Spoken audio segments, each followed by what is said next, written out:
So this is a conversation with Sharon Yam. She is a US-based Hong Kong academic who has been writing on various topics that I think will be interesting to the listeners of this podcast. She is Associate Professor of Writing, Rhetoric and Digital Studies, as well as a faculty affiliate of Gender and Women's Studies at the University of Kentucky. Her research focuses on questions of identity, citizenship, affect, and race.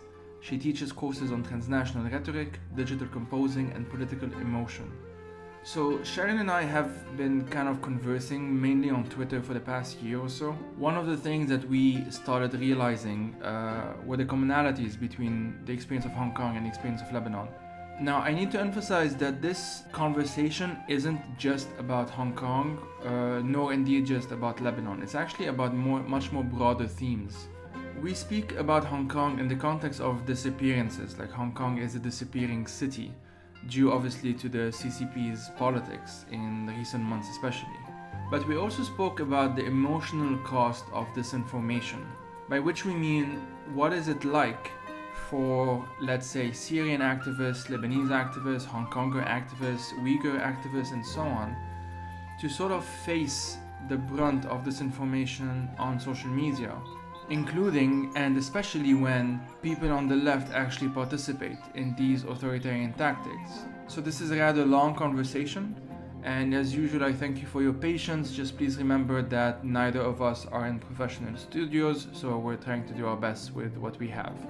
So as usual, you can follow the podcast on Twitter at FireTheseTimes, and if you like what I do, please consider supporting this project with only $1 a month on Patreon on buymeacoffee.com, and you can also do so directly on PayPal if you prefer. Patreon is for monthly, PayPal is for one-offs, and Buy Me a Coffee has both options. And if you cannot donate, you can still help by reviewing this podcast on Apple Podcasts or wherever you get your podcasts. Thank you.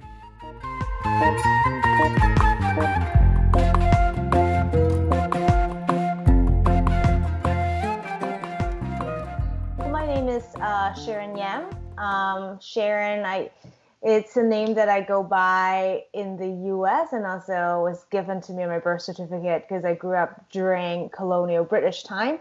Right now, I have been living in the US for the past 13, 14 years, but I identify as a diasporic Hong Konger, born and raised in Hong Kong. So I'm currently a professor in rhetoric, writing, and digital studies at the University of Kentucky, which is in a city called Lexington. It's a mid-sized U.S. city in the South, predominantly white, not a lot of Hong Kongers. And so I think often right now my research and teaching and just like kind of my being in the world, it's always fraught with this diasporic identities and a lot of the times like confusions and complexities. And yeah, I'm more happy to talk about anything related to that or to kind of what it's like to bear witness from afar on a computer screen, where somewhere like where you grew up in is quite literally on fire sometimes. Yeah. Well, the computer scene has taken on this added dimension, obviously, with the pandemic. In my case, it's been basically being forced to witness stuff happening back home in Lebanon from a distance, which like I've done before. So like, you know, when I studied in London and that sort of thing, and things were still happening back home, but this kind of gave it an additional dimension. I feel the pandemic and the reduced mobility anyway, in the sense that I can't even go there. So there is that added dimension. But like for those who don't know, like we've been interacting frequently online, well, mainly through Twitter, and there's quite a few sectional themes, I guess we can call them, between Lebanon and Hong Kong, which I've tried to explore as well on my side a few times on this podcast, and with one piece that I wrote for Lausanne, like it was more of an interview format. But like even the title of one of your recent pieces, like Hong Kong, a city of disappearances, speaks to me quite a lot. And I can easily see myself just like replacing the word Hong Kong and just writing Beirut instead, and writing something that, I mean, it won't be necessarily similar, of course, or different contexts and whatnot, but there will definitely be underlying themes. And so I wonder if we can just start this, or kind of get the ball rolling, I guess, for this conversation, with you sort of introducing those who may not really know much. Like, what is the piece about, the underlying theme? Obviously, it would be very difficult to get into too many details, but like, yeah, just feel free to use as many words as you find suitable. Yeah, so a little bit of context. I wrote a piece for a project called Hong Kong Protesting by Cha, which is an Asian literary journal. So this piece was written on August 31st. And so what happened was August 31st of last year, there's a group of anti-riot police that stormed a subway station and started attacking civilians and passengers indiscriminately. And so I remember at the time I was just, because of the time difference, is a 12-hour time difference, and I was just finishing up work on campus, just finished teaching, was walking through the student center when I took out my phone and saw the footage of that police attack happening. And I think that police attack sounds almost like oxymoronic before the current uprising for police abolition, but that's essentially what happened. I remember seeing, again, on my phone in the middle of a American University Student Center, seeing Hong Kongers begging the Hong Kong police to stop pepper spraying them in close range and to stop beating them. And so later on, the subway company had refused initially to release any security camera footage. And quite a bit of Hong Kongers believe that there has been casualty that night, but the police insisted that nobody had died based on injuries. And so this year, this August 31st, in the 1-year anniversary, people kind of gathered around that district and that subway station to commemorate with white flowers. But what was happening was that the government is pretty hell-bent on trying to erase collective memories and trauma. And I think that we understand that scholars who study social movement and memories have talked about the role of collective memories in keeping certain political events and ideology alive. And so I think the Hong Kong government and police know full well that it is dangerous to the regime if you allow people to continue to commemorate, to continue to try to hold the police force accountable for the violence. And so on that day, there was a lot of police crackdown where people, including children and elderly who were just holding white flowers, were being arrested. And then once again, I was watching all this happen on live stream. So for me, it was like a morning while I write this piece, reflecting on the many disappearances that have been happening in Hong Kong. And that's not just limited to this particular crackdown, but it also connects to, for instance, books written by pro-democracy activists suddenly were taken off shelf on public libraries, or that now that the Education Bureau start implementing this, what they call a service for textbook publishers, in which they will recommend textbook publishers to erase any mentions of separation of power, civil disobedience, and the Arab Spring from liberal studies course materials. And so those are all disappearances that are, in a sense, insidious, because unlike a police beating, it's not something spectacular that can be captured on a camera, right? But at the same time, it has very far-reaching impact that maybe to this day we still cannot fully expect what's going to happen or come out of these disappearances. And so my piece was essentially reflecting on that, and also reflecting on the need for those of us who are still able to document, to bear witness.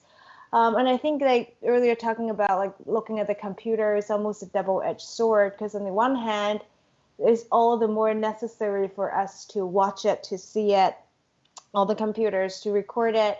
But on the other hand, a lot of the times these events are also traumatizing and re-traumatizing. And so to bear witness is also to have to bear that mental and emotional way. And I think that that's something that I, as a diasporic person, is still trying to grapple with on a kind of on daily basis. Yeah, for sure.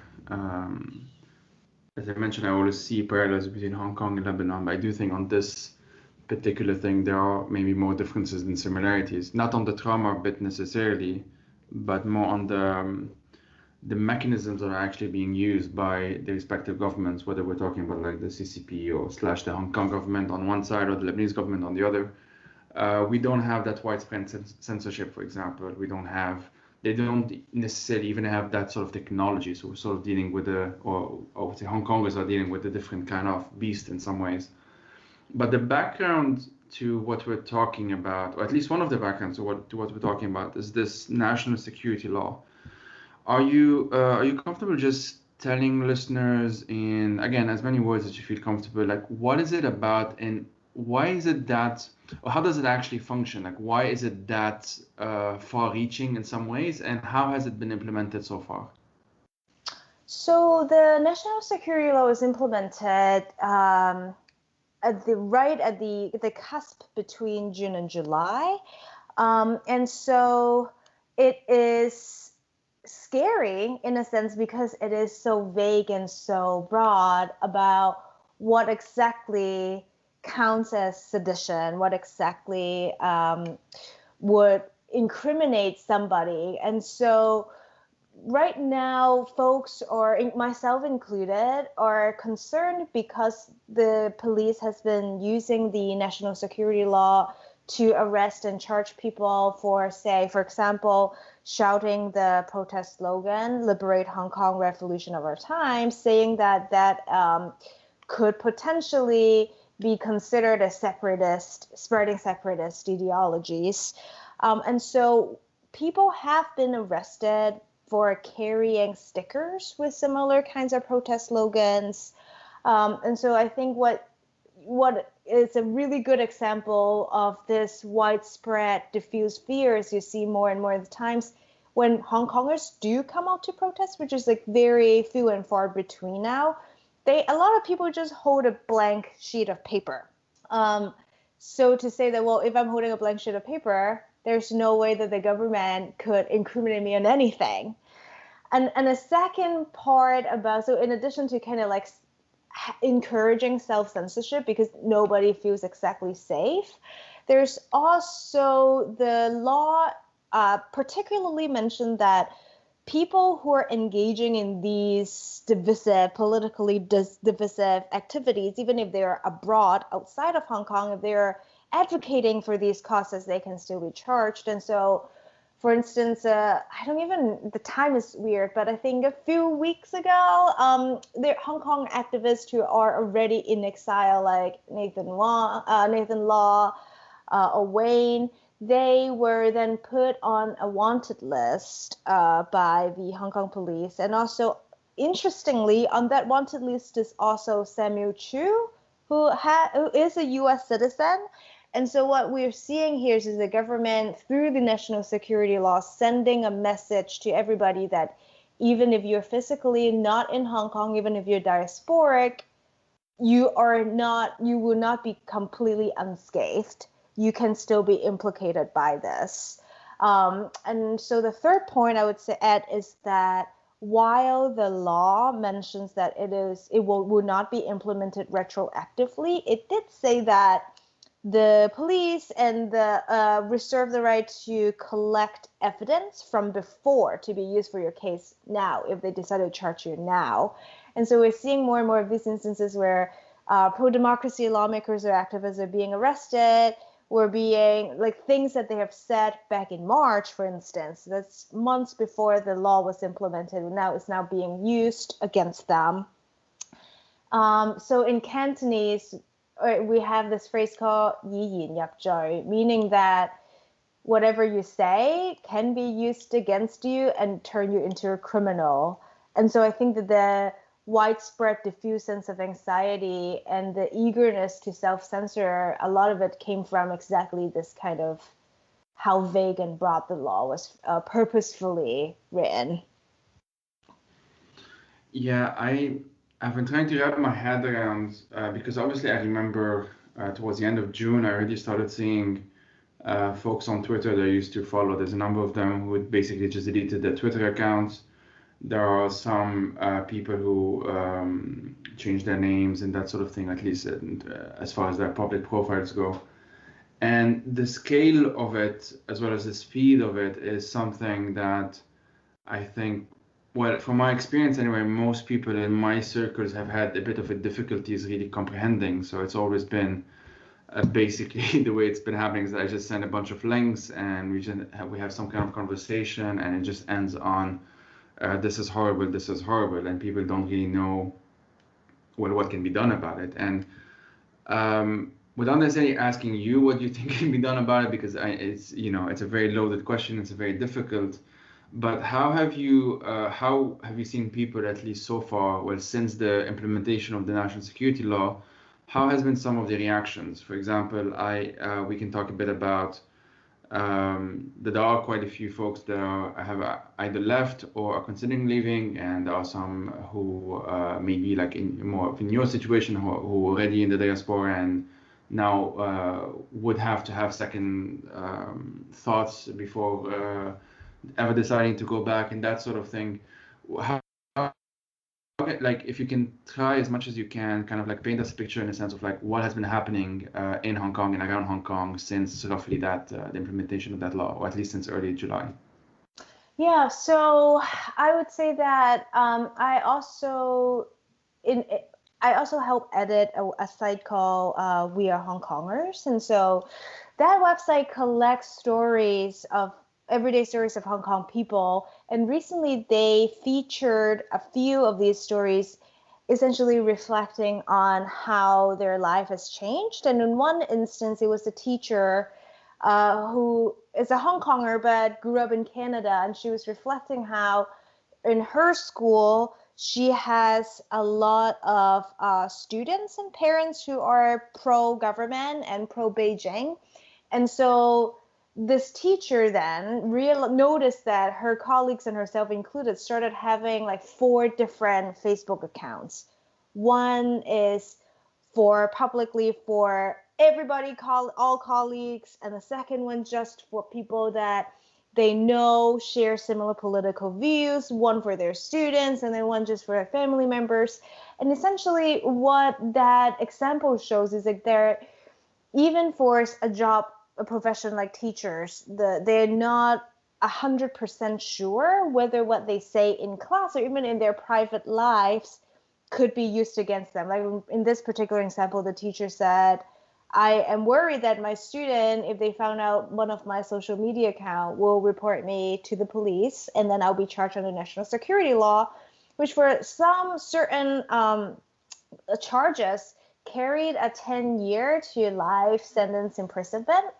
And so a journalist on Quartz, Mary Hui, also wrote a piece called Cultural Revolution 2.0, in which she interviewed nurses and office workers about how their life has changed since the law. And many of them noted that they were either implicitly threatened by their coworkers, or like sometimes in a sense, like in one case, the police had saw a nurse with a clip, with a brooch on her uniform that represents that she may be in support of the movement, and the police told her off. And so essentially, because we're not sure whether we can trust the people around us, that I think that again, I keep using the word diffuse. It's because I think that there's no environment and no space in which one can feel completely safe to express their views without state repercussion. And so I think these are great examples on how the fear of state suppression is seeped into people's everyday life. And there are still folks who are still tweeting about it, but they using anonymous accounts continue to share these. Also, I mentioned Hong Kong protesting earlier, but the same organizer, Tammy Ho, who is also a professor in Hong Kong, is organizing a Read with Hong Kong event this Wednesday, in which for an hour and a half or so, there'll just be 8 to 12 speakers reading text on Hong Kong as a way to protect the spaces that we still have for freedom of expression. I think that despite the fear of repercussion, we are still trying. And I think that for me, for speaking for myself as a diasporic person, I keep thinking about how, because I'm not physically in Hong Kong, I am to a degree shielded from that physical danger of suddenly being detained or arrested. And so that's also one reason why I continue to use my real name, face, and identity to speak against a lot of the suppression. But at the same time, the flip side of that is I was like, oh crap, does it mean that I may not be able to go back safely? And if I cannot go back to Hong Kong safely, how can I be sure that I am having a good grasp of understanding of what life is like there? And so there's always a lot of these dilemmas that there are no good answers to. In some ways, the vagueness of it is what's terrifying, because essentially it just gives carte blanche to the government to do whatever it wants, or at least to use any sort of excuses to do whatever it wants. And as it happens, a few days ago, I released the episode on Xinjiang, kind of detailing, going more into the story of what's been happening in Xinjiang with the Uyghurs, as far as the cultural genocides go and everything. And as it happened, like, we recorded that episode a month and something ago, and I released it a few days ago. And as it happened, since then, we've been seeing a sort of elaborate crackdown as well in Mongolia. So it does seem, I mean, it definitely seems that there's a wider policy at hand, although it's not always entirely clear what it is. I've seen some analysis like describing this as, right-wing Han nationalism, or just plain old authoritarianism. And obviously, there is a big component of that. But from where you're standing, as far as Hong Kong is concerned, just so we can focus on one place. Like, recently you've been called like a Han traitor, and let me ask it this way: how does your field, essentially like your academic field, how does it inform the way you're approaching what's been happening in ways that maybe other people might be missing, like focusing on the language, focusing on the rhetoric, in ways that other people might be missing, I guess? Yeah, so I am a rhetorician. And I had studied a bit and written an article about the rhetoric of Chinese state nationalism. And so you mentioned that I was being called a Han traitor. That was interesting because, like, on the one hand, like, me as a person was hurt, right? If someone called you a traitor, and by the way, some context is like, I was called that after I tweeted about the police crackdown on a Hong Kong protest yesterday. So on a personal level, feel hurt by the abuse, but as a rhetorician, I then started to think about, hold on a second, to call me a Han traitor for criticizing the Hong Kong police and kind of by proxy the CCP is meaning that the CCP has been equated with the Han ethnicity as a whole. And so there have been rhetoric scholars who study Chinese nationalism discourse have talked about how the CCP, in fact, rhetorically had been working on to equate the party with the nation state. And so that means folks are unable or are discouraged to think of the nation or the national imaginary apart from the ruling party. And the ruling party, because it's a vanguard, also then get to define what the statehood means to them and what the sovereignty looks like to them.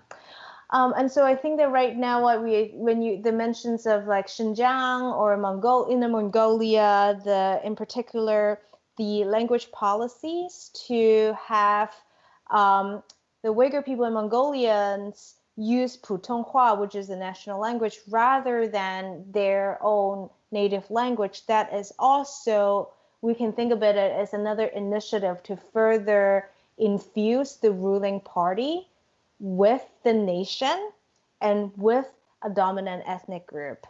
And I think that Hong Kongers also have been discussing about these language policies.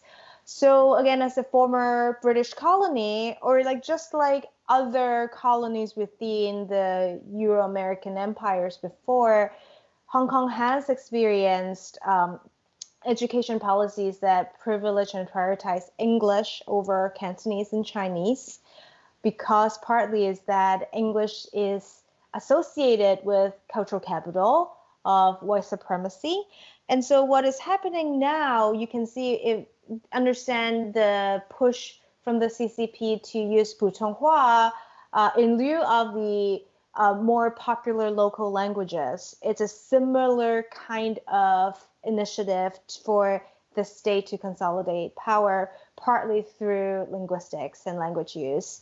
And Hong Kongers have been worrying about this ever since that we noticed that the Beijing and the CCP is attempting to ideologically and politically integrate the special administrative region. And so for example, the dystopian film 10 Years was supposed to be reflecting on what is going to happen in 2025, assuming that by the time the Chinese government would have completely taken control and taken all the self-determination for Hong Kongers away. And so there's one segment in which a taxi driver can no longer make a living in Hong Kong because his Putonghua is terrible, and because no one else in the city really just speaks Cantonese, and only the quote-unquote backward, uncivilized people will speak Cantonese. And so that, even though it's a dystopian movie, is starting to ring true as we're seeing the protests in Inner Mongolia and all the kind of education camps and the push for linguistic unification in other areas within China. Yeah, it does definitely sound like textbook supremacist ideology at this point. Kind of linked to that, you mentioned the movie 10 Years. I haven't watched it yet. I want to watch it soon. But the way, I guess, part of, like the underlying theme is the role of memory, and the way you mentioned a number of dates on your in your article that I'll just read out loud, and maybe we can get into them a bit. I think I recognize most of them, but I'm not sure. 6/12, 7/21, 8/31, 9/28, and 10/1. You mentioned that some of the textbooks now will not mention the Arab Spring. I read that mentions of Tiananmen Square is also going to be removed, essentially. Can we get into a bit into the role of memory in all of this? The fact, for example, just to sort of set the scene, I think many people may not know that the commemoration for the Tiananmen Square massacre was actually held in Hong Kong every year, which obviously they can't do it in mainland China. So that there was very symbolic power of this, and the memory of that massacre from some of the conversations I've had definitely seem to have been informing protesters on the streets and indeed in the diaspora as to the urgency of the broader struggle against the CCP, if that makes sense. Mm-hmm. Yeah. So when the Tiananmen massacre happened, and there were subsequent killings and repercussions later on after June 4th, in mainland China, there is a big project of censorship going on. And so, but at the time, Hong Kong, which is still, it's 1989, is still a British colony. So people kind of like the Democratic Party OG, like Martin Lee, was already active in organizing commemorative events in Hong Kong. And that has been a stronghold every single year. People, tens of thousands of people gather in Victoria Park on the evening of June 4th and light candles. And they will often also listen to testimonies by parents who have lost children during the Tiananmen incident. And so these assemblies have always, until this last year, been approved by the Hong Kong police. And so essentially what happens is that if someone in Hong Kong wants to organize a march or an assembly, they will have to apply to the Hong Kong police and to receive a permit of no objection. But this year, when the organizers were attempting to plan this, citing COVID regulations, the government refused to allow this to happen. But people did it anyway. And I watched the event live streamed on YouTube. But later on, folks who are organizers were arrested for organizing an illegal assembly, together with other things that they have done before, then now the government found threatening. And so I could think that keeping that particular event alive, creating an archive of testimonies by victims and victims' family members is immensely powerful. And Hong Kong is the only place within China's sovereignty that has a museum on June 4th. So the latest development is that since the passage of the national security law, the museum is really concerned that they will be shut down by the government. If that's the case, then all their archival materials and artifacts will be lost. And so they recently successfully finished a Kickstarter campaign to digitize all their data and to also curate and gather more artifacts to create a digital museum. And I think that speaking of memories, in a sense, you can think about shifting to using more digital media technologies. It's allowing folks on the ground to keep the memory alive. So even though there's state censorship for online communication, I do think that there's still so many different nooks and crannies and crevices in which activists can make use of these spaces to continue to circulate and to document memories and events that the government cannot 100% extinguish. Yeah, thanks for that. Would you mind telling those who don't know sort of the significance of the dates? Tiananmen Square, we did mention it. I'm going to have a entire episode, I'll briefly announce it now, an episode on Tiananmen Square, hopefully in the next couple of months, I think, I'm not sure. But as for the remaining ones, 6/12, 7/21, 8/31, 9/28, one of them was already Tiananmen Square, and 10/1. What are they about? Why do they have? What does their significance come from? I guess. Yeah. So all of those events were incidents in which large-scale protests turned into crackdown.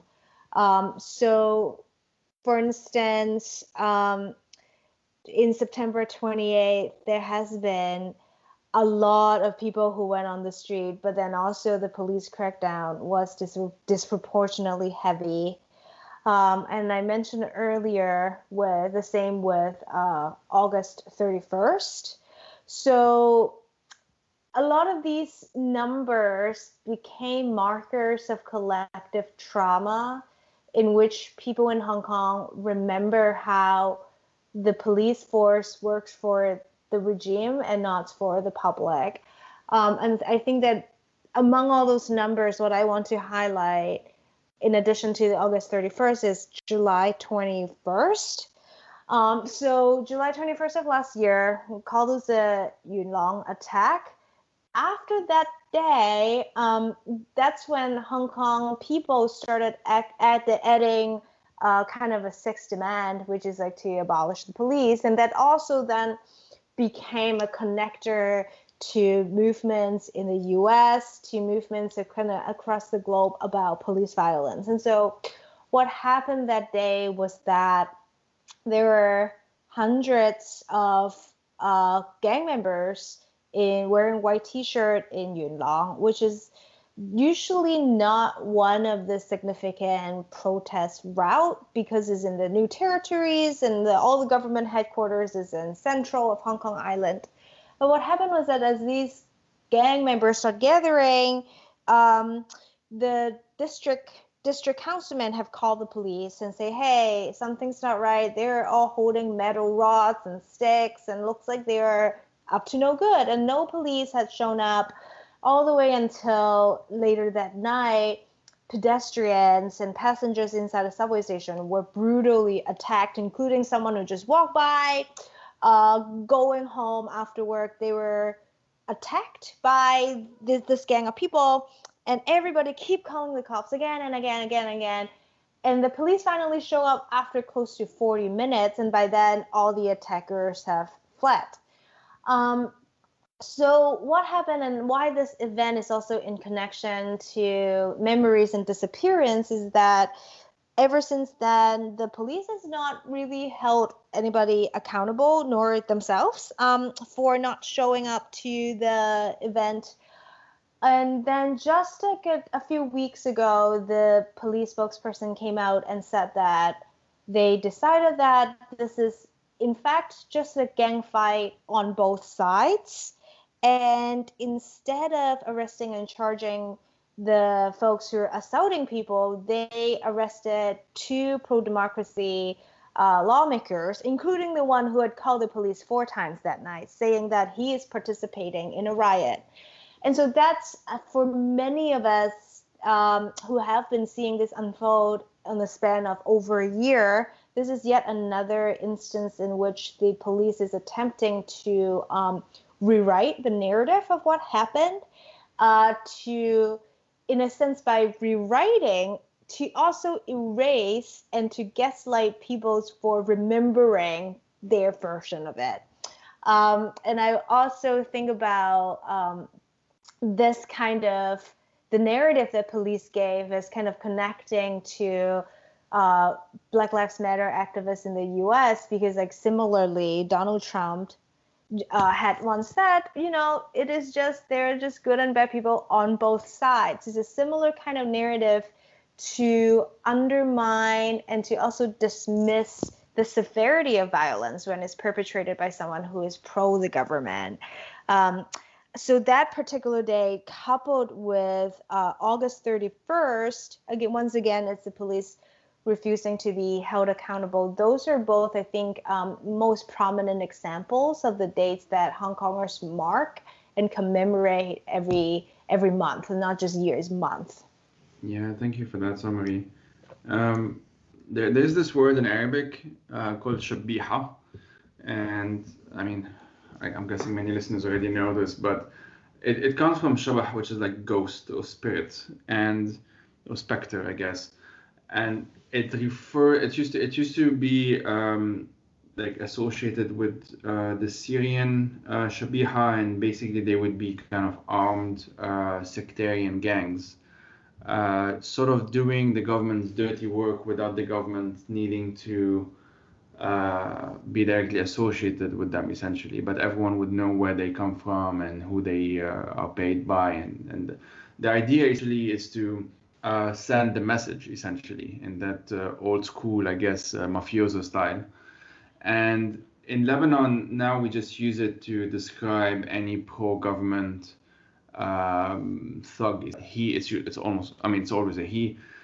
He is usually either like associated with the state or directly or indirectly, basically. So it's either like he's an employee of a political party, or it could just be as well more of a street gang type, but that is then utilized in a specific purpose, namely usually to beat up protesters. And I mention this because I feel that the word itself is actually kind of brilliant, shabiha, because it emphasizes the phantom-like dimension to these people. Like they're doing this and you can see them and you're filming them and you're talking to them and you're running away from them, but there's no actual mention of them. They are mysterious. They kind of vanish in thin air, even though everyone knows who they are, but they're not given that name. And it does go back, of course, to hauntings, and goes back to this sense that we are not just up against, or this is the sense that I get out of it essentially, that we're not just up against this state in a concrete sense, as in like, we know where the cops are, we know where ex-president or what have you, we know what they are, it's very concrete, but we're also actually battling out in the field of ideas, I guess, if that makes sense, or like the idea space. And I guess what I'm trying to get at is the role of memory is something that I'm personally studying. It's part of my PhD, although I focus on cinema. It's one of the underlying themes, Lebanese cinema, but it's one of the underlying themes.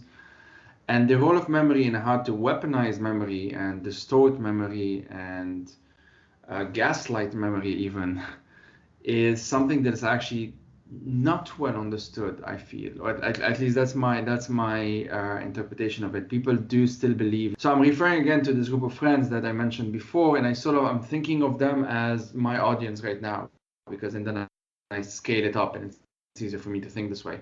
And my group of friends are mainly Lebanese, a few Palestinians, fairly well seasoned activists, well read, and they know what's going on roughly. They're well read, they know what's going on in the world. But whenever we start talking about things that are not concrete, so like someone got beaten up and someone got arrested, then that's concrete.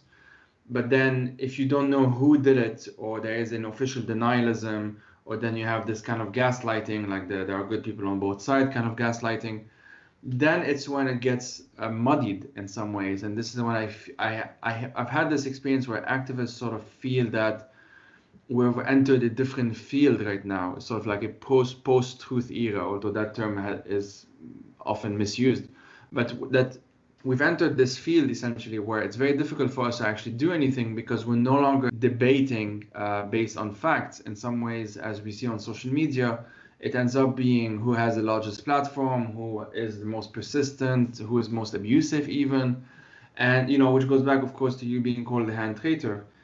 And I wonder if we can kind of shift gear in the sense of, the elephant in the room on social media is often tankies, as we call them, and I am honestly a bit tired of always talking about the tankies. But one thing I was hoping we can do maybe is sort of talk more about the mental impact of this sort of gaslighting campaigns and tankies and people who just essentially go on social media either boosted by pro-state outlets, or not even boosted by pro-state outlets. Many of them just do this out of their own volition.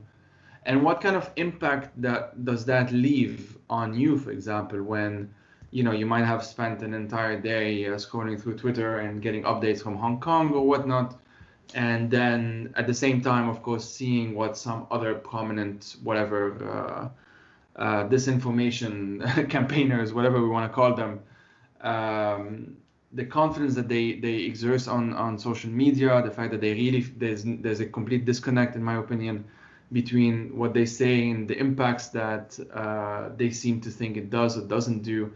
And so, yeah, I'm rambling a bit, but I wonder if we can get more into the mental health aspect of it, because I feel like I don't want to give too much oxygen and attention to these people because they seem to actually quite enjoy it. And I prefer to actually talk into like how. So let me ask it more directly, and I'll stop rambling. When you do see these campaigns, these tweets, these Facebook posts, what have you, how do you actually deal with them most of the time? To answer that specific question, then have some other thoughts based on the things you just said. So I think at the beginning I was more dumbfounded, and partly because I was actually working earlier, a few months before, when tankies are still attacking the Hong Kong protests hardcore. They have, of course, since shifted gear to deny what's going on in Xinjiang. But when they're still kind of on a rampage against the Hong Kong protesters, I was working on a journal article for rhetorical studies essentially is to interrogate what makes building transnational coalition across social movements so hard.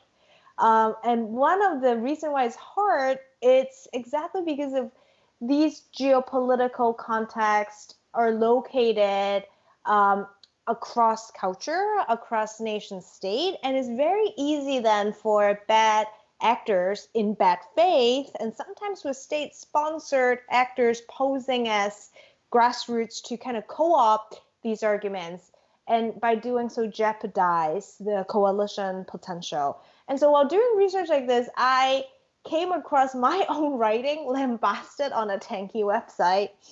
I think that, to me, it took me a while to recover, and partly because it is a moment in which my identity as a Hong Konger, my identity as a scholar, and also activist all collided and was not just under siege ideologically, but in the sense that when I was reading it, I started to feel like, hold on a second, what if I was the one who misunderstood? Because I think that for those of us who really always or have hold ourselves accountable and have the integrity to get our arguments and observations as accurate as possible, we always will have that healthy amount of self-doubt about, like, how am I sure that I am gathering this data ethically and correctly? How can I be sure that this characterization of what I see is accurate and representative of what other activists see? And so the psychological or mental burden that comes from this kind of tanky messages is that I then start to think about, okay, what if I got it wrong? How much am I supposed to be engaging with these arguments, even though I'm like, 99.9% sure that they are doing it in bad faith? And so that's kind of the beginning stage of when I'm starting to engage with this content. And later on, it is becoming repetitively tiring and spiritually draining, because, like you were saying, a lot of these folks have a big platform, and so the way that the language that they use is very attractive to people who identify as leftists. For example, using words like neocolonialism, anti-imperialism, settler colonialism. So it's using similar buzzwords, but kind of turning them around to undermine a grassroots and social movement. And so later on, seeing that, it was complicated in figuring out how I feel about it and how much I ought to engage with that. And I think I don't even know at this stage whether I have it completely there, because sometimes now my mental reaction was like, oh, I'm just going to scroll past this. But deep down, seeing people say things and spreading disinformation campaigns, it's still re-traumatizing. And so I think, like, as activists or even like diasporic activists, seeing so many arguments from all different cultural perspectives and ideological sides, there is this danger of sometimes feeling numb, but the numbing, it's also a line of self-defense so that we can continue to re-immerse ourselves in the discourse and be able to analyze them. It's a constant kind of struggle of how much to dip in and how much to kind of come back out. My intervention in the story, I guess, is more that I've had similar experiences, but just kind of like with a 3-4 years difference, more or less. So in my case, it really started with, it started around 2014, 15, and then it really kicked up in 2016. A lot of the very similar groups of people that I refuse to name because, again, I don't want to give them this kind of oxygen.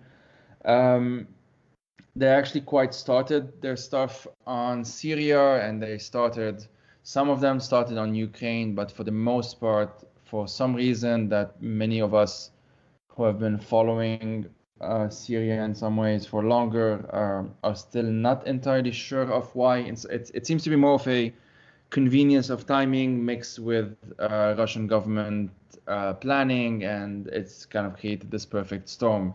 But anyway, yeah, in 2016, at the end of 2016, there was a fall of Aleppo at the hands of the Syrian regime and its allies, obviously in Russia, Iran, and so on. And that kind of was combined with a massive, massive online campaign of disinformation that scholars are actually still studying to this day. Because, well, for many people in the Anglophone world, I suppose 2016 is obviously like Brexit and Trump and that sort of thing. And in some ways, they are linked. There are some parallels in those worlds, especially online. But the sort of thing that essentially I had to deal with kind of basically led me to delete my Facebook account a couple of years later. It was targeted at some point, and other point was more kind of like random and so on. There was some ridiculous stuff and some heavy stuff. There were some death threats as well. And the entirety of it sort of, as you mentioned, like the risks were being depressed, I already have quite a lot of anxiety issues. So like this would obviously be kicking, like just going out of control and so on. And this has been more of the tragic aspect of it, I think. Even if I sort of remove myself a bit, I'm not Syrian, although I have lots of Syrian friends, but I'm not Syrian. So I was able to dissociate myself from time to time a bit more than my Syrian friends have, for example. But now it sort of came back home in some ways, because obviously with the Lebanon protests that have been happening since October of last year, although we have seen some solidarities, of course, I saw it from Portland, from Belarus, from Hong Kong, and back and forth, and there's kind of that interesting thing happening. It's being sabotaged, as you said, by the disproportionate, I would say, impact that these sort of more tanky tendencies have, because they use very traditional left-wing vocabulary for very nefarious purposes. And if you don't actually know why these purposes are nefarious, or why this is dishonest or wrong, it's very easy to just go with it, because you can just insult anyone who's replying to you as agents of imperialism. Or one thing that we get a lot is like, you're just very westernized and pro-imperial and pro-colonial and that sort of thing. And it gets to a point where, well, I got to a point where I stopped trying necessarily to actually like tackle them directly or convince them or reply to them. I still do it from time to time, and every time I do, I end up regretting it.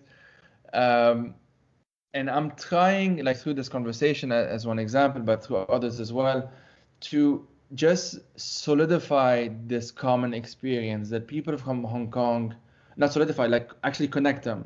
So people from Hong Kong have been saying things that people from Belarus have been saying in the past couple of months, but for longer. And what Syrians have been saying is even longer than that, and Ukrainians have also been saying this. And I've seen it kind of popping up in certain random places essentially around the world. In Nicaragua, there was a bit of that. Libyans have said this quite a lot of times, and again, since 2011, 2012. And the purpose of linking these groups up is not necessarily to create some kind of coalition, although maybe this might be something, up in the air. Maybe at some point it becomes a thing. I don't know. But the more direct point, I guess, is to just make folks from Hong Kong know that folks from Syria have been dealing with something similar, and folks from Ukraine, Belarus, Nicaragua, Libya, so on and so forth, so that this ends up having a name, because the tanky tendency, whatever you want to call them, because part of the problem has always been that, in the same way as people didn't really believe that Trump would be elected, or they didn't really believe that Brexit would actually happen, there's always an element, this is a tragic aspect, there's always an element of like, you only realize when something gets bad after it actually happened. You don't realize how bad it is until it actually happens.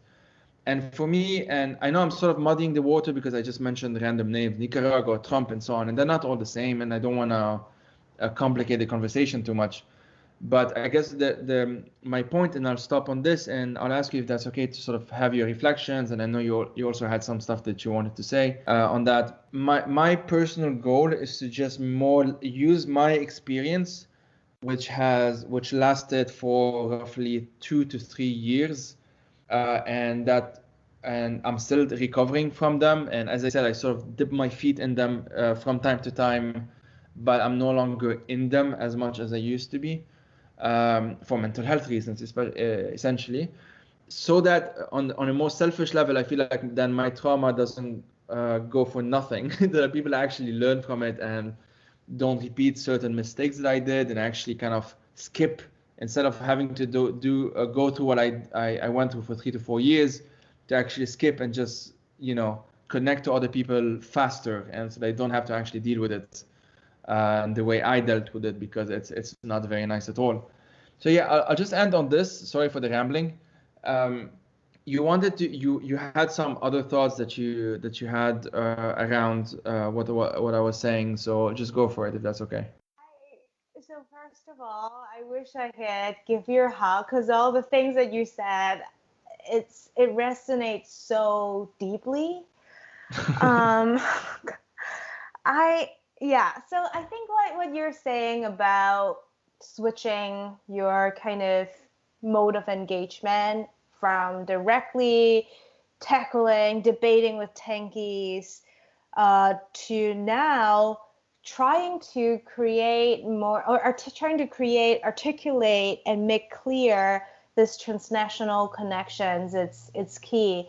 Because I think that for me, first of all, I don't think, and as also speaking as a rhetorician who studies arguments, we already have research that shows that even people who does not come into a deliberation with bad faith, it's really difficult to try to change their mind by just quoting evidence, by citing sources that you think that are sound, partly because of confirmation bias, and partly also because that we believe in what we believe in, because that is our world, and identity is dependent on that. And so debating somebody using kind of like this formal argumentation method almost never works. And what really is useful in changing people's mind, and is something that political activists and advocates start doing, called like deep advocacy, is by sharing personal stories.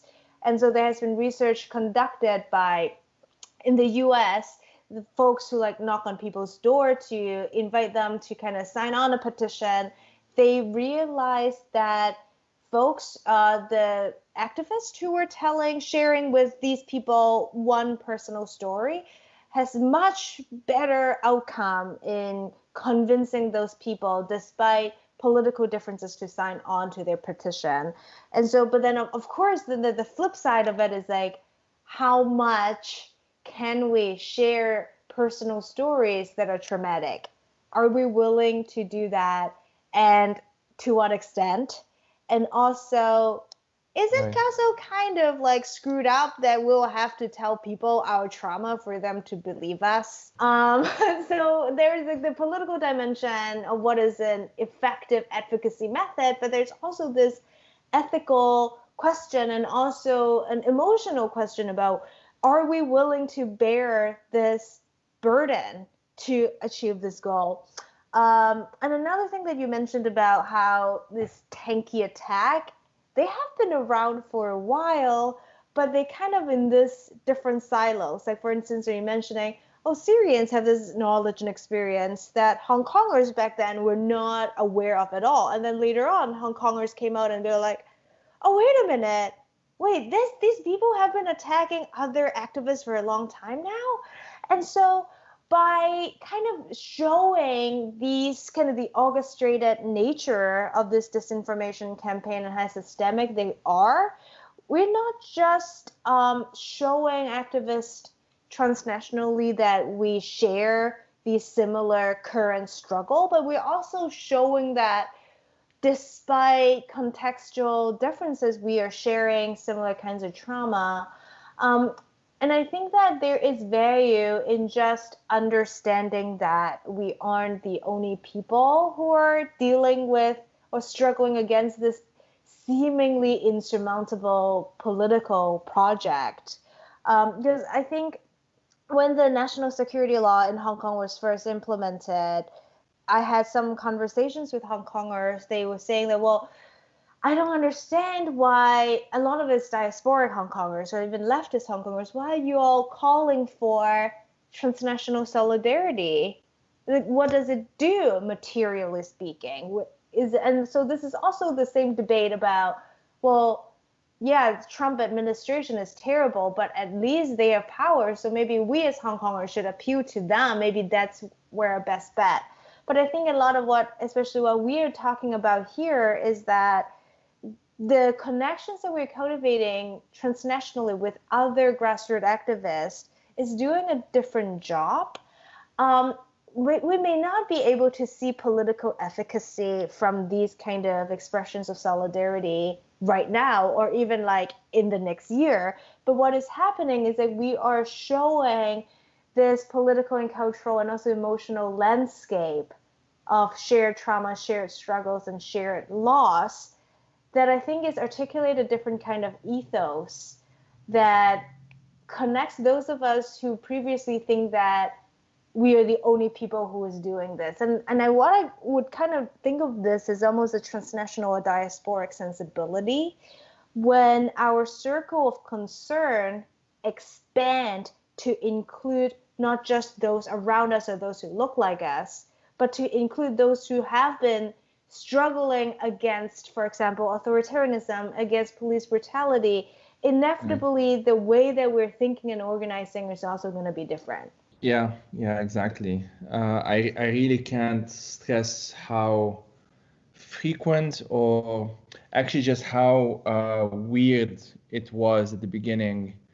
By beginning, I mean like 2015, 2016, to start seeing the increasing confidence that these waves, if you want, of thankyism took on Twitter especially, but also on Facebook, and in my case, or well, from what I've seen.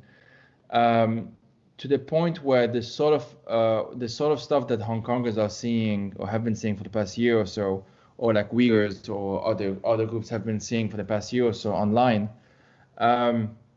it got to by the time Hong Kongers got to see it in some ways, it had reached a more sophisticated level than when I started witnessing it in the context of Syria. Even around 2015, and I wish I had the foresight to just document and screenshot everything, but I tend to not do that. You sort of saw some of these figures that are now very confident. You actually saw their hesitations, and you saw, like you would actually see in our people who documented like the tweets that they then have deleted of when they used to be more principled, and that sort of thing.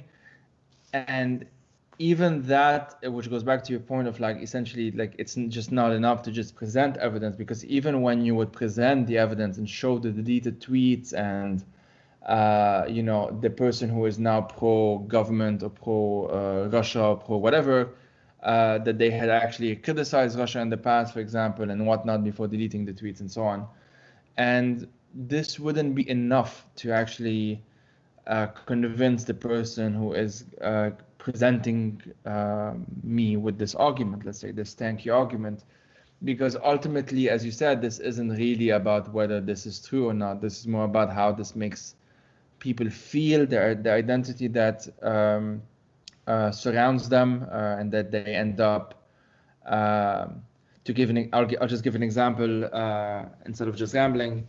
I know I have a good friend who used to be a tanky, and the way he describes it is the longer he was in the tanky worldview, the more invested he was in reinforcing his own beliefs. I mean, that's how a lot of ideologies work in the end. Then, of course, you have the extreme versions of more like cult-like behavior and so on, which we're also seeing now with the Trump stuff. And there are some it's kind of like a Venn diagram with a lot of things in between, I guess, or a lot of things, sorry, that intersects. But he was telling me how it took him a while to actually get out of it, and he only managed to get out of it, and we became friends because he stumbled upon something that I had said, and the thing that I had said was actually very fact free because I wasn't actually trying to convince anyone of, well, this chemical attack did happen because of X, Y, and Z, which some people do, and like I commend them on their patience, but I really don't have that kind of patience. I no longer do have that kind of patience. Mine was more about I spoke to this survivor. I just spoke to someone who had survived the chemical massacre in Eastern Ghouta in 2013, and this is their story, this is where they come from, and so on. And my friend happened to be the same age as that person, who I think would have been 21 at the time or something. And this is actually what connected him to that person, or that's what planted a seed, if you want, in the back of them of his mind that ended up unraveling this tanky worldview. And so this is why part of the problem for me personally, and I'm actually curious as to your opinion on this, as someone who studies arguments. Part of the problem, in my opinion, is just the structure of how social media actually is, or maybe if I focus more on Twitter, so yeah, because Facebook is a bit different, I guess, but on Twitter, there's sort of actually an incentive, like the algorithm actually incentivizes you to have an opinion.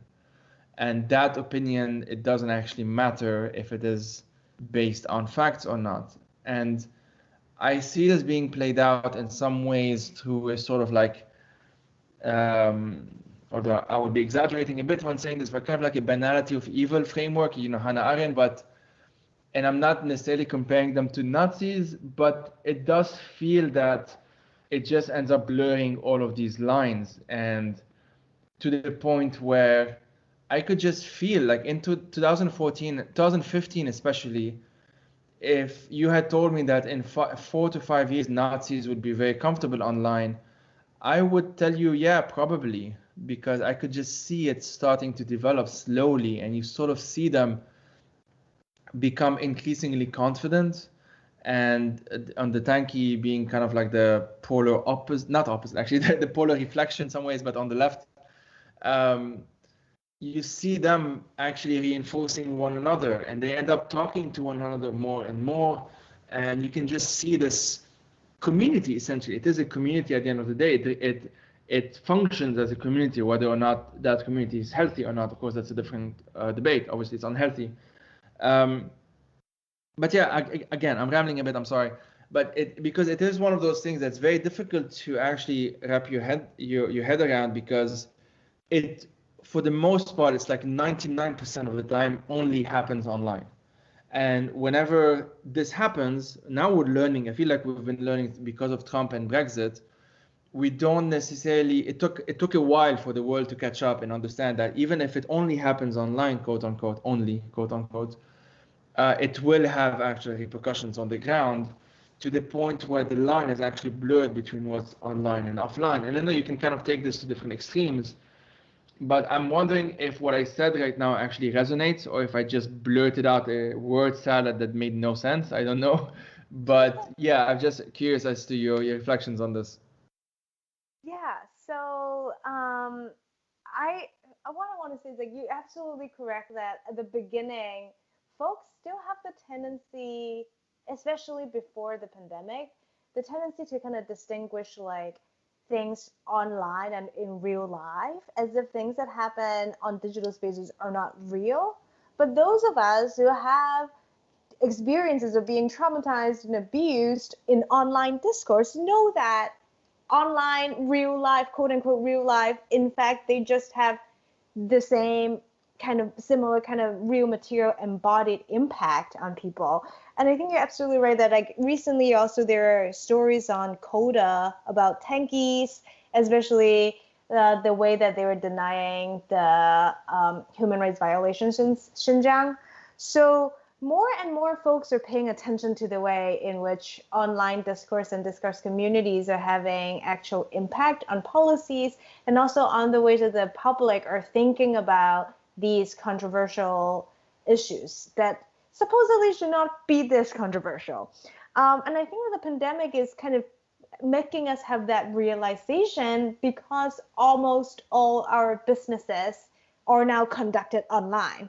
So our real life online, it's not really a binary. So that false binary is now being debunked as we continue to live in quarantine. And the second thing that you mentioned about the bubbles that are created, they're like sense of community. So there's a concept of discourse community in which folks not just they're in a community not just because they believe in similar ideologies, but they're also in a community by performing similar kinds of discursive tendencies. So for example, both of us earlier said that in Tankies, they use a lot of kind of leftist academic buzzwords like settler colonialism, right? Anti-imperialism.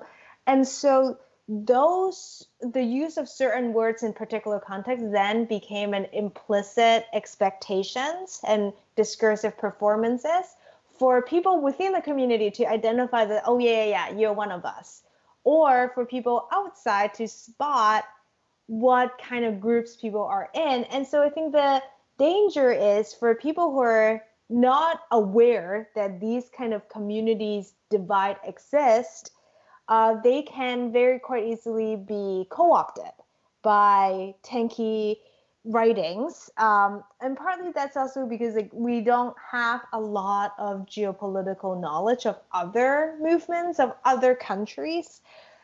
I would say that from as a professor, I've been teaching for 10 years in American universities. It's also really true even among American college students who are domestic students.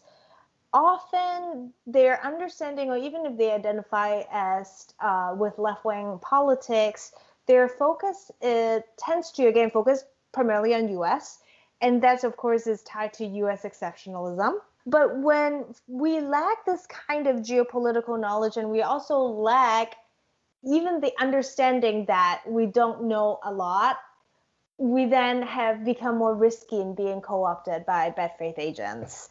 And so I think that part of the challenge of those of us who see ourselves as public intellectuals and activists is like, how can we, in the platforms that we have access to, cultivate these kind of diasporic transnational sensibilities?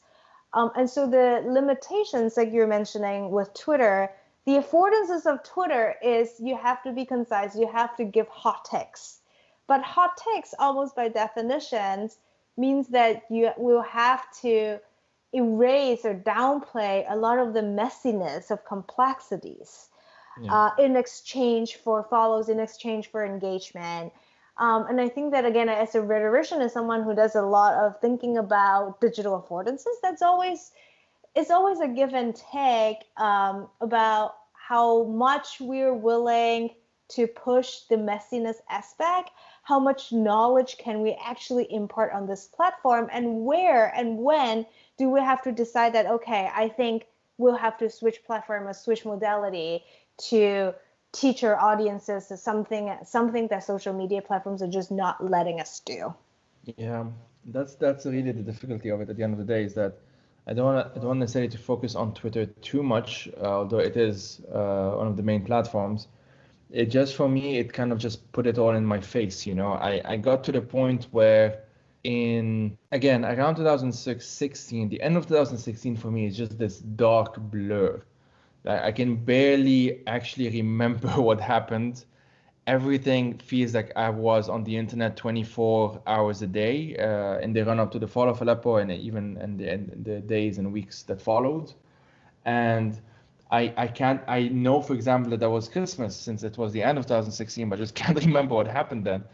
And the reason for that is that I was just so hyper online, because there was this sense that, I mean, in my particular case, also because I had friends in Eastern Aleppo at the time, which was being besieged by the regime and its allies, I was struggling very badly. Like I would just describe my reaction as just as a traumatized one. Like the reaction of someone who was traumatized, because part of it didn't make sense. It ended up just feeling like having meltdowns on Twitter essentially. And the reason for that is because I couldn't wrap my head around the fact that there were a number of people, and in the end there weren't that many of them, but they had large platforms, um, that they had made their reputation, let's say, off of Palestine. And for me, this is something that it took me a while to understand, and I actually had to force myself to, like, I dug. I really can't describe how far I took this in terms of like digging into theory and trying to understand this, because it made no sense to me. I won't get too much into it, but just suffice it to say that these were people that in a previous life, essentially, I knew them. Or if I didn't know them directly, I knew the people around them. It wasn't that big of a crowd. And that was in the era where social media was still young in some ways. It felt that way anyway, where we were all involved in like Palestine related activism. And there was this sort of like accepted um, worldview in some ways that I didn't know at the time. If you just projected on another context, the Syrian context, it can lead to very dangerous conclusions. And again, the details don't matter as much here, but it took me a while to sort of wrap my head around it, because it was just so personal to me. The Palestine cause is personal, the Syrian cause is personal, and I didn't really understand in my mind how someone with pro-Palestine views can just jump across the border, so to speak, metaphorically, and just be pro-regime, which had massacred Palestinians and so on. And long story short, it took me a while to just get into the theory and start understanding the issues with campism and tankyism and authoritarianism on the left, and the propensity for disinformation on the left that can be just as toxic as the sort of stuff that we associate with the far right. To the point where I just got, I found myself like without a political home, to use a very weird analogy, until I started seeing that other people were saying similar things. So, up until last year, there weren't as many on the Hong Kong side realizing what was happening, because things hadn't developed in Hong Kong or at least not as intensely as since then, as in the past year, for example. And in that period, I also saw people like from Nicaragua and Belarus and Ukraine, and everyone was saying the same damn thing. And it was just very surreal. It was a very surreal experience to sort of see what I thought was like my tiny world of the Middle East, of like Syria, Palestine, Lebanon, sort of being reflected. And I just thought this was just kind of some weird aberration. Like it didn't make sense. To the point where I felt like I was being gaslighted. I mean, it is gaslighting at the end of the day. But because my friends and other people from Lebanon and from the region who did not really see what was going on, just assumed that I was probably, they didn't think I was wrong, but they thought that I was probably exaggerating, that I was probably not that bad. It can't be that bad, because how can it? These people are pro-Palestine, so why would they be so bad, so to that other extreme, just across the border, again, metaphorically speaking, because they wouldn't be physically there, obviously. This was a difficulty, but by the time shit started hitting the fan in Hong Kong and in Lebanon and in Chile, I started seeing how, because that was more or less around the same time, and in Iraq as well, actually, I started seeing how certain narratives can develop in certain contexts. And my particular positionality as someone who actually speaks, in this specific context, Spanish and Arabic and English, allowed me to sort of just see certain things just being said in like sometimes the exact same words being repeated, but just in different languages. And I sort of saw this tendency, and I ended up having a word for it. And now that I have a word for it, or a few words for it, it's not that it's no longer as scary. It's like the consequences of it they're still pretty overwhelming and damning. But now that I'm able to sort of describe it, although not very clearly, as you can see in the past few minutes, I'm just been rambling on. It makes a bit more sense in my mind, because then I'm able to link it with these other concepts, like, you know, discourse community, if that a discursive community was it, of like when I'm able to end up placing terms, actually giving them words, giving them descriptions, they end up losing in some ways their mystic powers that they used to have over me before then, where I would just overwhelm myself trying to just yell back at them. And even though I would see that it didn't actually make much of a difference, that actually my yelling at them might just make them more confident, because like if they were hurting me in that way, then that would have meant that they were doing something right, is I think how they would go about it, if that makes sense. Yes, I think that so in order, so I've been dealing with like this sense of loss and grief that I felt about Hong Kong, and so I've been listening to Pauline Boss, who found psychologist, researcher, founded the term ambiguous loss, and she mentioned that when people are able to articulate a feeling, or when somebody tells them that, hey, this weird, complex emotions that you have has a name, and it is a widespread phenomenon, miraculously, folks just immediately feel better. Like nothing about their material conditions have changed, but they were just like, oh, okay, there's a name. I'm not crazy. All right. And so I feel like that's also how I felt too about when I then later on dive into more of the public discourse and critiques about tankies. I was like, oh, it is a name. Okay. It is just a camp of people, right? And this is their ideology. And I think that what kind of was mind-boggling and like psychologically so damaging at first was like the inability for us to kind of tease out, like, for example, if someone said something that's far right, espousing this white supremacist ideology, right away be like, oh, okay, I know who you are. You like amorphous you. I know what ideology you're standing for.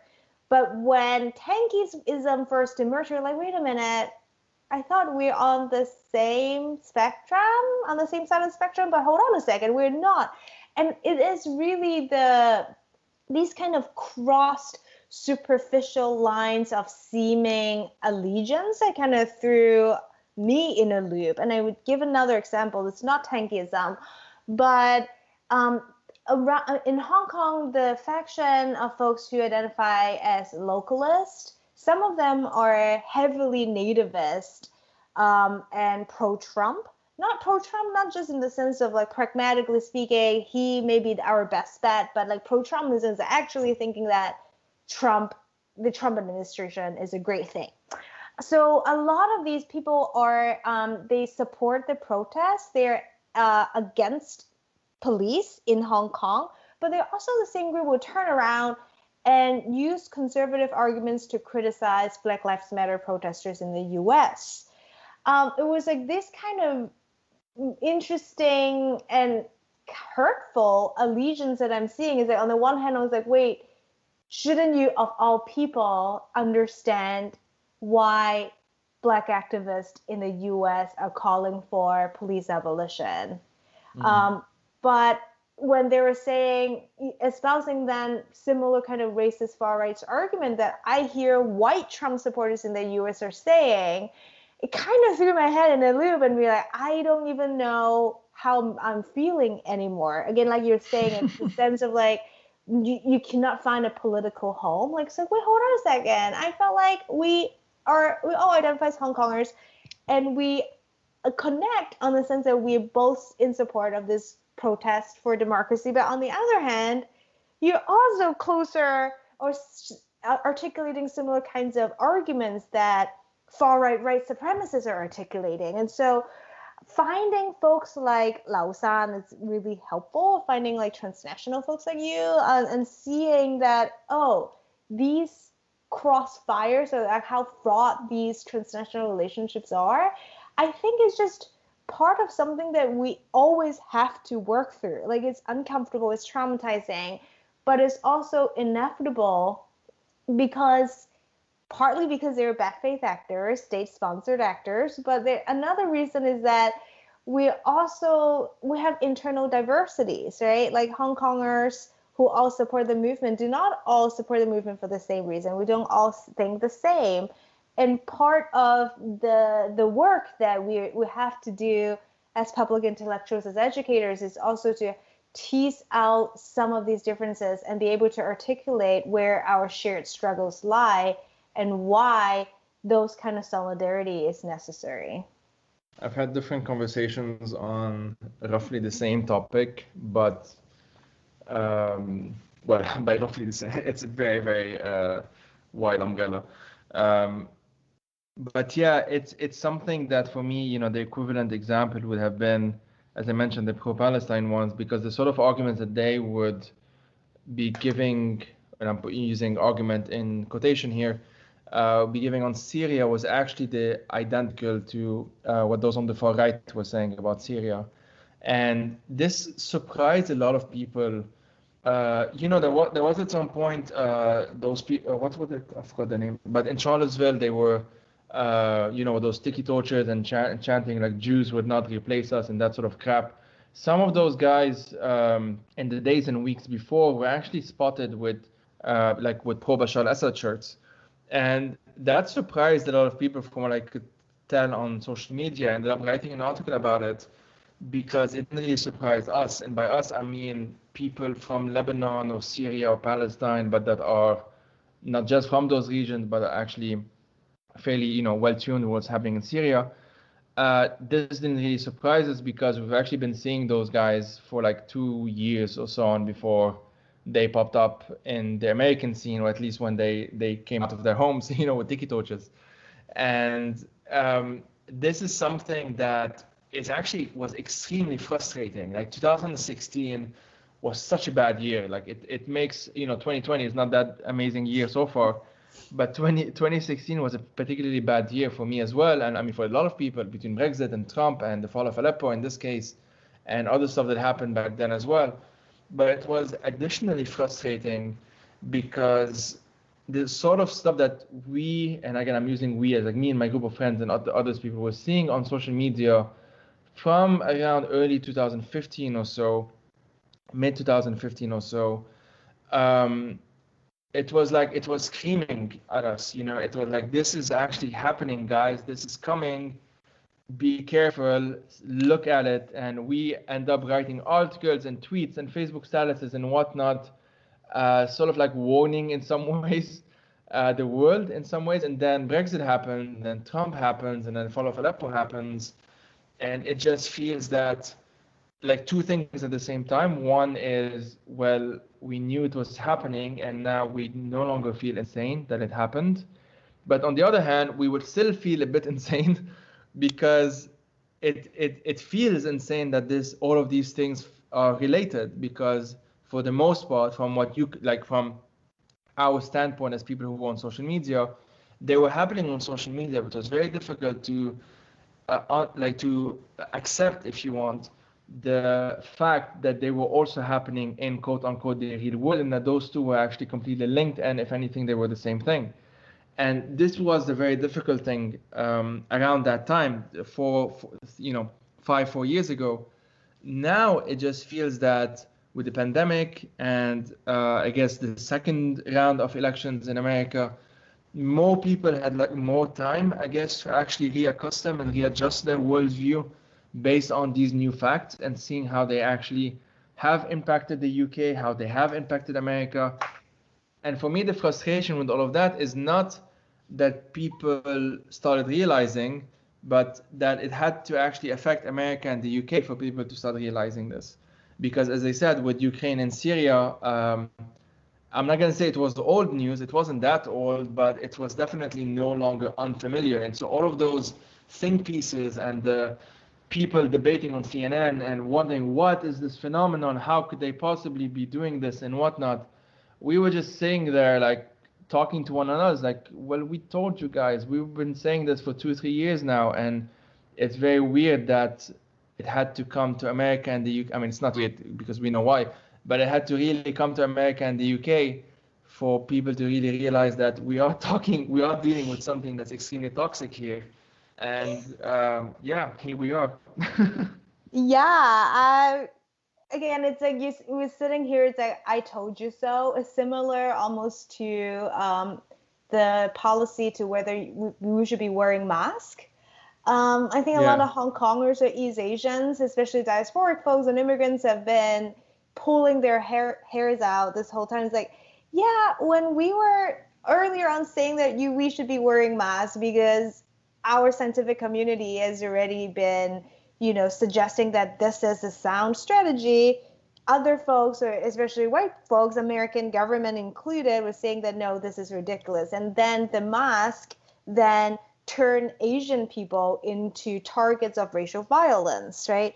Yeah. But of course, exactly like what you're saying, it's ultimately comes back to US and Euro-American exceptionalism, which I always think is ironic because tankies think of themselves as anti-Euro-American empires, but a lot of their arguments continues to you put the US as the sole focus. So for example, if you are a grassroots activist, that's not possible. You must be sponsored by the US government. So all these arguments inevitably then reinforce US exceptionalism, even as they vow that they are trying to undermine it.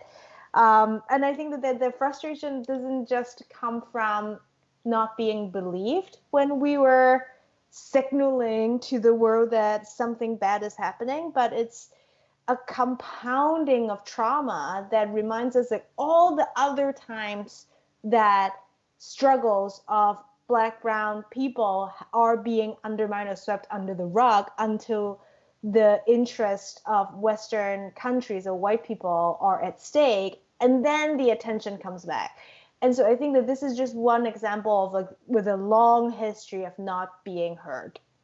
And if we can shift gear again, it's very, to sort of, wrap it up in some ways, because we've been going on for an hour and a half now or something.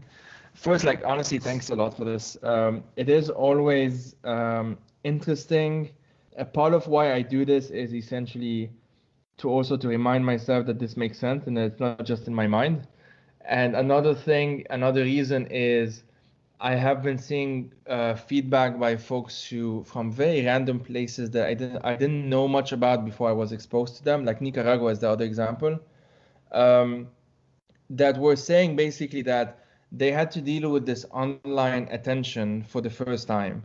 And so I'll sort of end on my side. I'll end on this note that 2011 in the, I'm not going to say Arab world, but in the Arab majority world, so in the Middle East and North Africa, obviously were a series of revolutions and so on. But one thing that they also did, or at least in the context of Syria especially, is Syrians had to learn how to use the internet and social media and media in general, on the spot and on the streets, essentially, because before that everything was censored. And they had to know what PR actually means and what does it mean to actually speak to this audience of foreigners, essentially, people who are online and who are reading what's happening in Syria and maybe watching videos and seeing photos and whatnot, but don't actually know the context. And Syrians, especially in 2011, I think until around 2014, when they started to get the hang of it, although there's always been some issues there as well. There wasn't this awareness, if you want, that we need to actually make sense. And so there was a lot of miscommunication and mistranslations and misunderstandings. And on some level, that's normal, because as I said, they didn't actually have much of an opportunity before 2011 to experiment with this. They couldn't do mistakes and learn from them or whatnot, because there was just no time and there was no space for it, literally. But that period of 4 to 5 years was such a roller coaster until it sort of cruelly ended at the end of 2016 with this victory, quote unquote victory, of the Assad regime. those 5 years, for me, just showed, in retrospect, especially, all of the issues, or a lot of the issues that face the world in general, and our common, I don't know, our civilization, whatever the fuck that means, but like people alive today and that are affected by the same things. I was really able to see it in some ways in Syria. And the Syrian intellectual Yassin Hashtaleh, one thing that he said that I always found very pertinent, and that was like, again, 5-6 years ago, is like Syria is the world and the world is being Syrianized from his perspective, meaning there's sort of like fault lines and illnesses that kind of led Syria to become the mess that it is today. It is sort of manifesting itself a bit everywhere. It's just that Syria, I think they just had all of it at the same time in such a speed and such a scale that it was actually impossible to actually deal with. But we are seeing the authoritarianism of the Assad regime, if not the practices, but at least the rhetoric being reproduced a bit everywhere. And indeed, the Assad regime himself, they reproduced its war on terror narrative from the American war on terror and the Russian war on terror. They just picked the pieces that they liked from each of them. And that's why I'm able right now a bit more, I guess, is what I'm trying to say, to jump from place to place, rhetorically anyway. I can talk a bit about Syria, a bit about Hong Kong, a bit about Nicaragua, a bit about Russia and Ukraine and Belarus now, because there are these underlying themes of the authoritarian playbook, we might call it. And for me, when you start seeing how this playbook plays out, essentially, again, it loses this mysticism around it. And so it no longer surprises me that there might be sectarian people on social media who attack me or whatnot, or people who are pro-Modi in India or pro-Xi Jinping in China, who sometimes I would kind of find myself in their line of fire. The underlying logic remains more or less the same. It's highly patriarchal, it's highly authoritarian, it's highly nationalistic, however nationalistic is defined, and then the modalities actually change, of course. Han nationalism is not the same as Hindutva, is not the same as Zionism, is not the same as white supremacy. They're not the same, they function in different ways, they have their own characteristics, and I don't want to paint them with a brush stroke, but some things sometimes are common. There's a commonality between all of these ideologies and more of them that actually also overlap with the far right and overlap with tankyism and overlap with all of these isms that have authoritarianism as their underlying theme, if you want. And for me, this is really the lesson of it all at the end of it. I just hope that we got to the point where there's enough of it out there that it's no longer shocking, maybe. And once we get over the shock, again, hoping that is the case. Of course, there's the upcoming elections in America, so we'll see what happens then.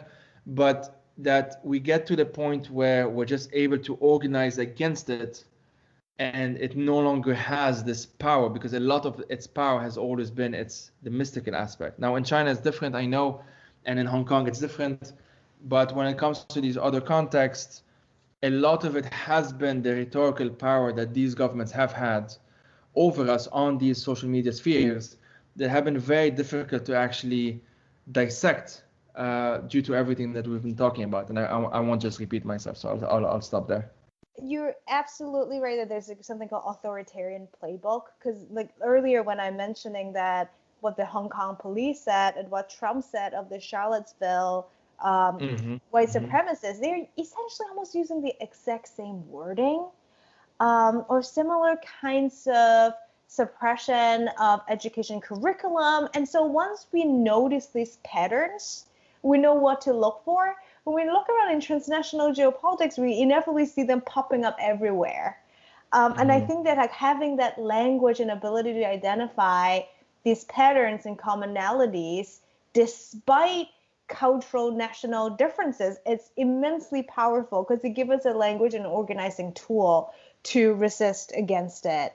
And now you're saying like Syria was almost like a microcosm of a lot of existing injustices in geopolitical context in authoritarianism similarly reminds me of the Indian writer Arundhati Roy saying how the pandemic is a portal for us not to go back to before, but a portal to understand what has gone wrong, in a sense, because it's like such a magnifying glass of things that have already been existing for a very, very long time. There was just now people coming to terms that, oh wow, this is actually happening. And so I think like to kind of wrap up, what I would hope listeners to kind of think about is like, what kind of patterns are we seeing that we think is individual to our own political context, and use that lens to try to see if they notice similar kinds of behaviors, performances, or speeches in other countries, in other movements, and from there on think about whether we can also expand our circle of concern to that include not just ourselves but others as well. Absolutely. And on that note, Sharon, thank you a lot for your time. I know it's been long, but I found it very productive. And I look forward to what you're going to write next. Thank you so much. This is such a great chat. Absolutely. Take care.